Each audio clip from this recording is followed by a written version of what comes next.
Igniting curiosity across depots, command centers, and beyond. Welcome to your weekly Depot AI Brief, where emerging AI meets mission-ready insights. This is episode 19, AI Revolutionizes Army Depot Maintenance. Today we're breaking down exactly how these AI updates impact our four core roles, from the shop floor to the executive suite, and we'll wrap up with key highlights and insights on the commercial tools flashing on our industry radar. Yeah, and to kind of set the baseline for you today, the sources we're looking at, they really span everything from, Department of Defense or DoD policy initiatives all the way down to some really fresh RAND research. Right.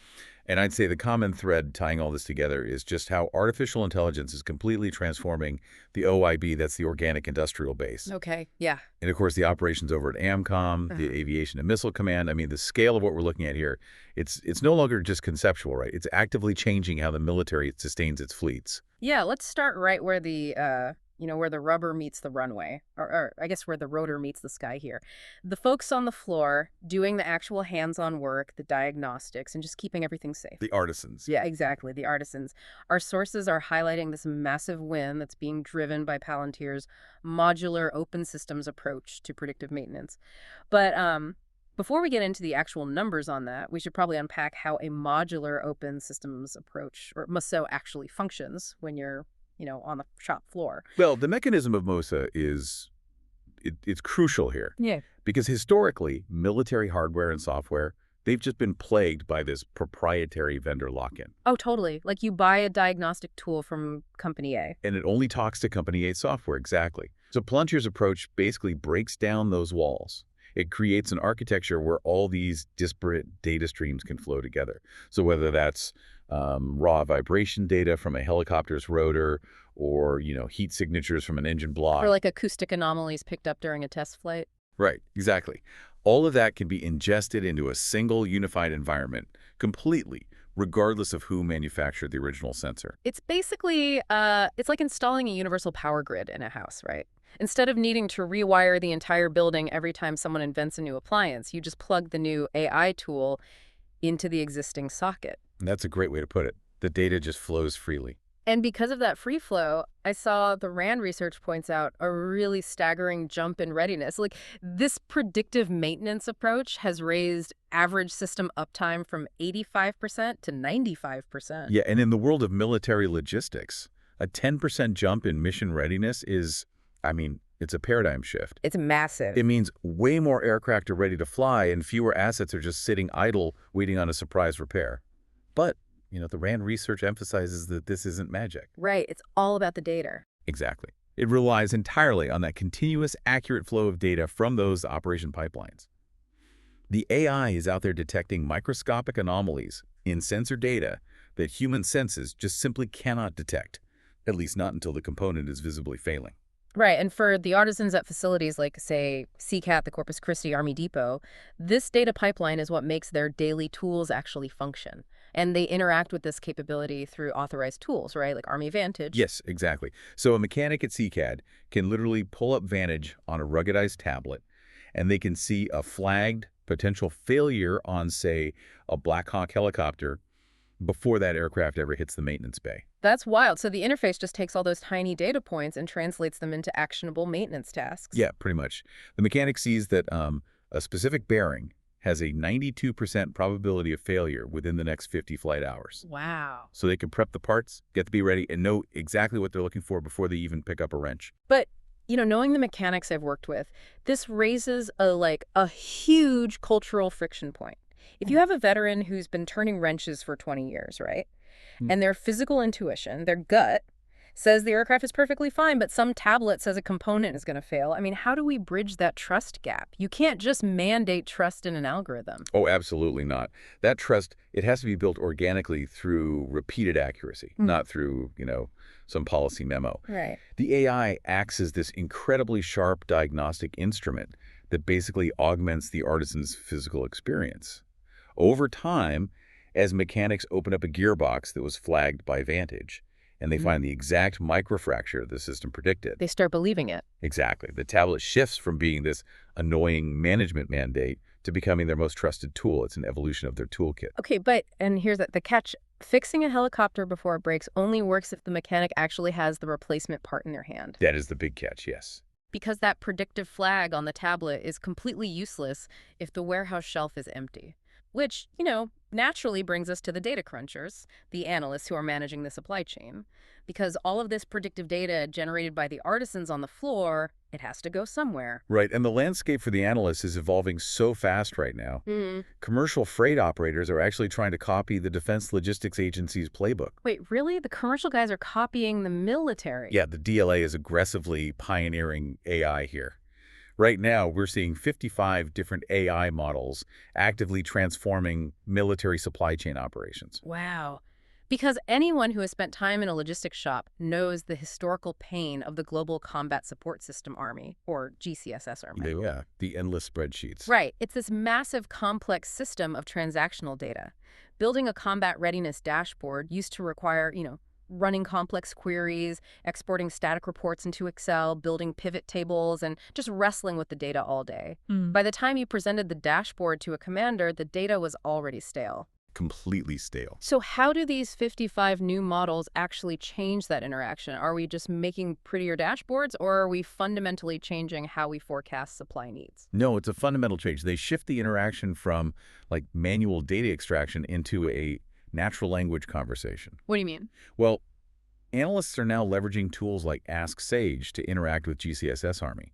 And Ask Sage is fully authorized within the DoD's secure environment, specifically the Impact Level 5 or IL5 environment. Okay, so define IL5 for us really quick. Sure. The mechanism of IL5 is essentially a highly secure digital sandbox.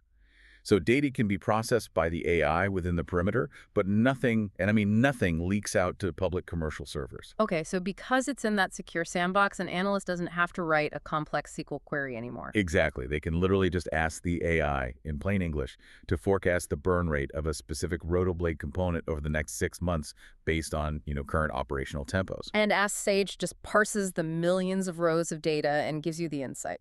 Instantly. And what's really wild is that these models are correlating variables way beyond historical usage. Like previously, forecasting was just looking at how many parts we used last year, right? Right, the old what did we do last time method. Exactly.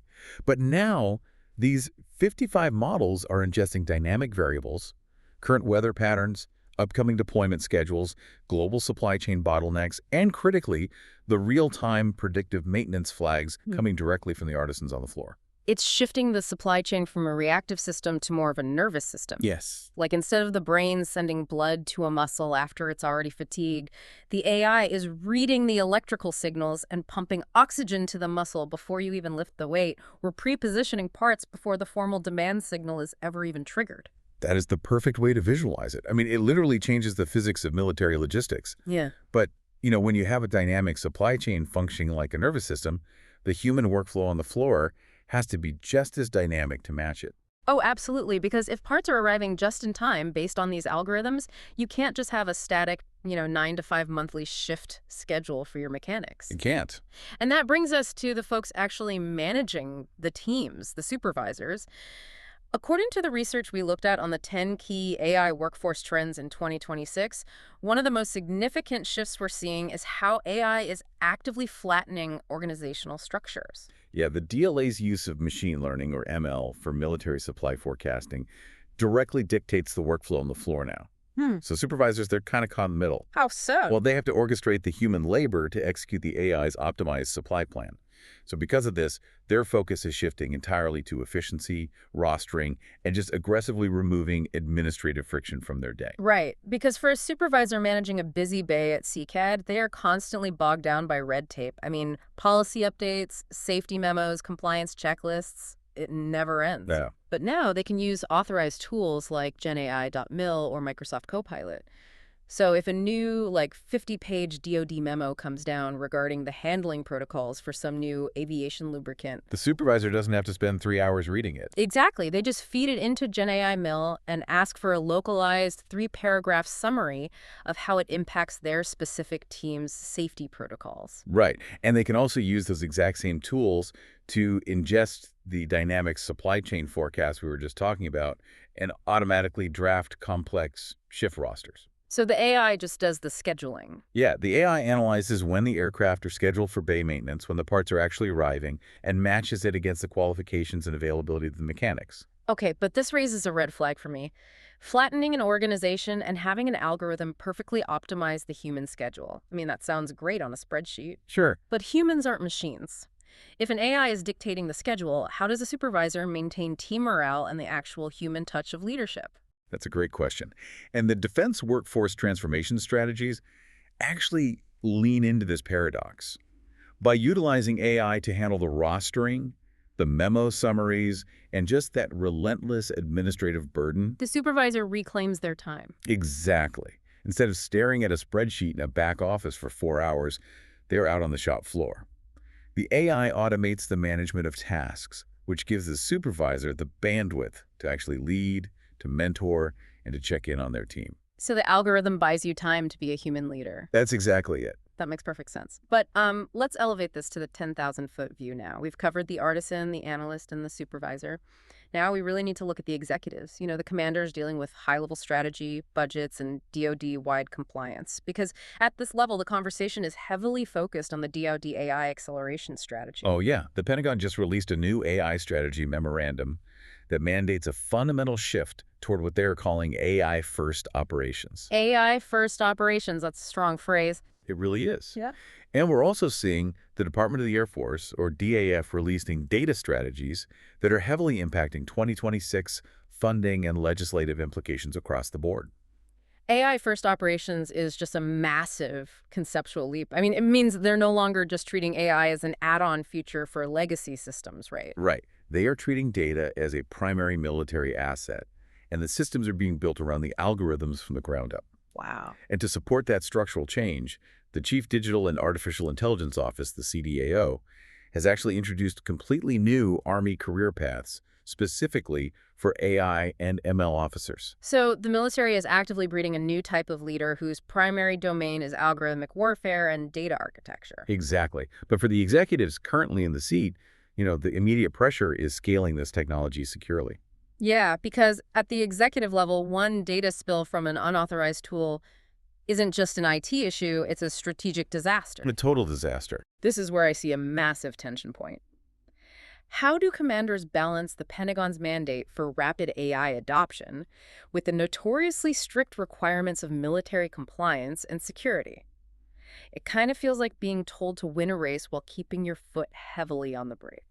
Well, the DoD is solving that tension by baking the compliance directly into the architecture of the tools themselves. This goes right back to that IL-5 environment we discussed with Ask Sage. Oh, right, the secure sandbox. Exactly. When a commander mandates the use of GenAI.mil, or Army Vantage, they are deploying a pre-secured sandbox. Executives don't have to individually vet every single query an analyst makes because the architecture itself physically prevents classified or sensitive data from leaving the DoD network. Ah, I see. The strategy is basically to build incredibly robust walls, but once your team is inside those walls, you give them the most advanced tools available so they can move at lightning speed. That perfectly frames where our DoD operations stand today. We've traced the data from the mechanics wrench through the analyst's supply chain into the supervisor's schedule and all the way up to the commander's strategic dashboard. Now it is time to shift our focus from the current authorized operations to the horizon of future tech. As we move to the industry radar, a quick reminder, these are home lab or industry awareness tools only. They are not currently authorized for CUI or controlled and classified information or depot networks. So looking at the 2026 Defense Logistics Market Report, the commercial sector is experiencing just explosive growth in AI for logistics. What kind of growth are we talking about? We are seeing commercial platforms powered by LLMs, large language models, that are completely mastering complex global supply chain dynamics. Wow. Yeah, civilian freight and logistics companies are utilizing bleeding-edge AI to dynamically route cargo around weather disruptions, port strikes, fuel shortages, and they're doing it with terrifying precision. And the sources mention that the DoD is actively striking deals with major tech firms right now, right? Yeah. Like they are watching civilian companies manage these global inventories, and they're laying the groundwork to eventually deploy these advanced commercial AIs onto classified military networks. Exactly. The military recognizes that the commercial sector is just moving faster in this specific domain. Naturally. So by partnering with these tech firms now, the DoD is preparing to take those civilian capabilities, strip them down to their core algorithms, secure them to military standards, and then deploy them into our classified environments in the future. So maintaining industry awareness means that when these tools do become authorized, our teams are already conceptually prepared to integrate them. Right. It's exactly like watching the concept cars at an international auto show. You absolutely cannot drive it off the lot today, but it shows you the exact aerodynamic shapes and battery technologies that will be in your daily driver 5 years from now. That's a perfect analogy. And, if I were to summarize the core takeaway from all of our sources today, it would be this. True readiness in 2026 isn't just about having the most durable parts. It's about having the intelligence to know exactly when and where those parts are needed, seamlessly connecting the mechanic's wrench directly to the commander's dashboard. Beautifully said. And, as these predictive algorithms get sharper and the supply chain essentially becomes a living nervous system, it leaves you with a fascinating question to ponder. If an AI can perfectly predict the exact hour a rotor component will fail, at what point does the military stop buying and storing warehouses full of replacement parts altogether and instead just utilize 3D printers on the shop floor to manufacture the exact part the minute the AI signals the need? Thanks for joining us. Whether you're turning wrenches in the hangars or crunching numbers for the command team, you are the engine that keeps Army aviation ready. Stay safe, stay innovative, and we'll see you on the next Depot AI Brief.